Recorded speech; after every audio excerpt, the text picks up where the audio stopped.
என்றும் புதியது, பாடலென்றும் புதியது, பொருள் நிறைந்த பாடலென்றும் புதியது. முருகா உன்னை பாடும் பொருள் நிறைந்த பாடலென்றும் புதியது. முருகா உன்னை பாடும் பொருள் நிறைந்த பாடலென்றும் புதியது.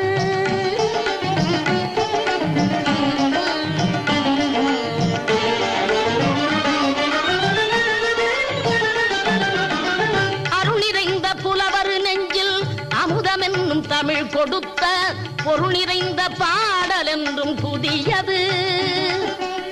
அருள் நிறைந்த புலவர் நெஞ்சில் அமுதமென்னும் தமிழ் கொடுத்த பொருள் நிறைந்த பாடல் என்றும் புதியது.